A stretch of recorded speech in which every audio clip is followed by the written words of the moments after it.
और बाराबंकी से एक बड़ी खबर से आपको रूबरू करा दे, जहां जनपद बाराबंकी में हैदरगढ़ विधायक दिनेश रावत का जोरदार स्वागत किया गया है। इसके अलावा विधायक दिनेश रावत ने कार्यकर्ताओं पर पुष्प वर्षा भी किया है। जानकारी के लिए बता दें कि दिनेश रावत अभी हाल ही में भाजपा से विधायक बने हैं। गौरतलब है कि दिनेश रावत ने जनसभा को संबोधित करते हुए कहा है कि कार्यकर्ताओं का सबसे पहले सम्मान होगा, क्षेत्र में विकास करने का काम किया जाएगा, गुंडा माफियाओं के ऊपर योगी आदित्यनाथ के बुलडोजर से प्रहार किया जाएगा। फिलहाल इस पर अधिक बातचीत करने के लिए हमारे संवाददाता श्रवण चौहान विधायक दिनेश रावत के साथ मौजूद हैं। क्या बातचीत हुई, आपको दिखाते हैं। इस वक्त हमारे साथ में बाराबंकी के हैदरगढ़ से विधायक, भाजपा के विधायक दिनेश रावत हमारे साथ में हैं। हम इनसे बातचीत करते हैं। दिनेश रावत जी, आपका जगह जगह पे स्वागत हो रहा है और आज ये जो कार्यक्रम है होली मिलन समारोह, यानी जो कोठी कस्बा है जहाँ से भाजपा कभी नहीं जीती लेकिन इस बार जीती है, यहाँ पे आपका जोरदार स्वागत हुआ और आप इन्हीं कार्यकर्ताओं के ऊपर पुष्प वर्षा की है। क्या कहना चाहेंगे? जिस तरह चुनाव के समय ऐसा लग रहा था कि जब हम लोग चुनाव लड़ रहे थे, ऐसा रिपोर्ट आ रही थी कि कोठी में हमारी रिपोर्टिंग बहुत गड़बड़ है।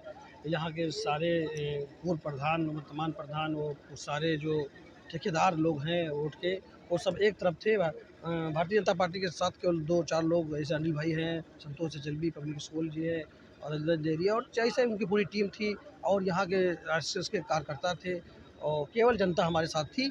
और उस जनता ने अब की उन ठेकेदारों को अब उनका आईना दिखाने का काम किया कोठी में खासकर, और उन्होंने 9 में से 6 वोट जीत कर हमको दिए। इसके लिए मैं यहाँ की जनता का, कोठी के क्षेत्रवासियों का, कोठी के ग्राम पंचायत में जो निवास करते हैं उनका बहुत बहुत आभार व्यक्त करता हूँ, क्योंकि कोठी के लोगों ने ये कार्यक्रम लगाया है। चलिए, जैसे 9 बूथ यहाँ पे थे जिसमें से 6 भाजपा जीती है और 3 हार गए। वो 3 क्यों हार गए? कुछ कमी आप महसूस किए हैं? हो सकता है वहाँ पार्टिकुलर कुछ मुस्लिम आबादी की ज़्यादा जनसंख्या थी, वहाँ इसलिए वो उठाने पड़े, क्योंकि कहीं ना कहीं आपकी मुस्लिमों थोड़ा भाजपा को कम मिला है। आप लोगों ने देखा होगा क्योंकि सपा कहीं ना कहीं ध्रुवीकरण करने में कामयाब रही। उनका काम ही है हिंदू मुस्लिम करना, तो उन्होंने मुस्लिम का एक करने का प्रयास किया, उसका असर भी दिखा। ऐसे एक चीज़ देखा गया है कि जब विधायक लोग बन जाते हैं तो बहुत ही भयंकर तरीके से, या यूँ कहा दबंग स्टाइल में चलते हैं, लेकिन आप आज भी कुर्ता पैजामा नहीं पहन रहे हैं, वो शर्ट, और जैसे पहले दिखते थे वैसे आज। क्या कहेंगे इस पे? मैं जिस क्षेत्र से विधायक हूँ यही हमारा जन्म स्थान है और यहाँ पर मैं सेवक के रूप में हमेशा काम करता आया हूँ। आज भी सेवक के रूप में काम कर रहा हूँ मैं, मगर ये विश्वास दिलाता हूँ कि ये सेवक जितने विधायक पीछे हुए हैं सबसे सर्वश्रेष्ठ काम करने का प्रयास 5 साल में करेगा। अच्छा, कार्यकर्ताओं के लिए आप सम्मान भी लगा देते हैं? कार्यकर्ताओं के सम्मान की बदौलत हम लोग चुनाव लड़ पाते हैं और कार्यकर्ताओं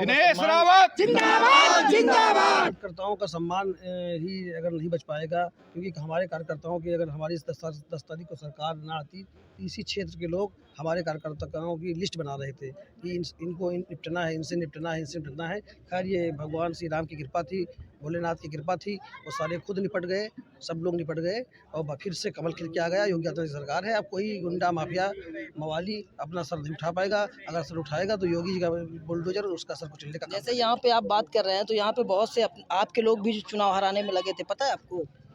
हमारे लोग भी थे, अंदर की राजनीति कर रहे थे, समाज के लोग थे। ये जो तमाम मुखौटे आ जाते हैं चुनाव के टाइम में, जो मुंह पे कुछ दूसरा होता है, अंदर से कुछ दूसरा होता है, ये रहा है। मगर अब की जो डबल चेहरे वाले हैं उनकी तलाश की जाएगी। अच्छा विधायक जी, एक चीज़ बताइए कि आप विधायक बन गए हैं, आपके विधानसभा क्षेत्र में कौन से अहम मुद्दे रहेंगे?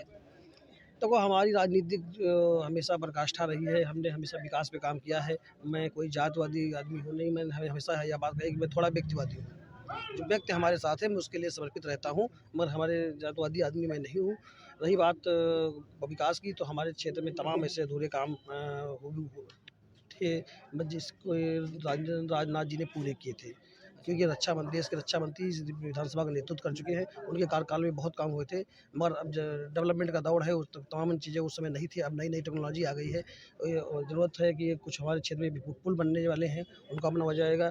और रेलवे क्रॉसिंग के जाम लगातार हैदराबाद में लगे रहते हैं, उनको बनाने का काम हम लोग उसकी पहल करना शुरू करेंगे शपथ ग्रहण के बाद। और हमारे क्षेत्र में एक महिला डिग्री कॉलेज हैदराबाद के खासकर आसपास एक स्पोर्ट कॉलेज खुल जाए, तो क्योंकि ये बड़ा एरिया है, डेवलपमेंट एरिया है, तो हम लोग चाहेंगे आने वाले समय में कि हैदरगढ़ को कुछ एरिया काट कर एक नया जिला घोषित किया जाए। अच्छा एक चीज़ ये बताइए कि जो द कश्मीर फाइल्स मूवी है वो काफ़ी ज़्यादा जो है राजनीतिक होती चली जा रही है, तो इस पे भाजपा क्या क्या कोई रुख आया है? आप क्या कहना चाहेंगे उसके बारे में? कश्मीर मूवी हमने देखी है, वहाँ उसमें कोई ऐसी बात नहीं है। और वहाँ एक जो पूर्व में कश्मीरी पंडितों के साथ घटित हुई थी घटना, वो घटना को सही से दिखाया गया है और सही से भी नहीं दिखाया गया है। उससे भी खराब स्थिति में घटनाएं घटती थी, जिसको टीवी पे उतारने का प्रयास किया गया है। चलिए, बहुत बहुत धन्यवाद बातचीत करने के लिए। तो ये थे हैदरगढ़ के विधायक दिनेश रावत, जिन्होंने हमसे बातचीत की और अहम मुद्दों को लेकर भी हमसे बातचीत करते हुए जो क्षेत्र में वर्क नहीं हुए हैं उनको पूरा करने की बात कही है। श्रवण चौहान, लखनऊ, उत्तर प्रदेश।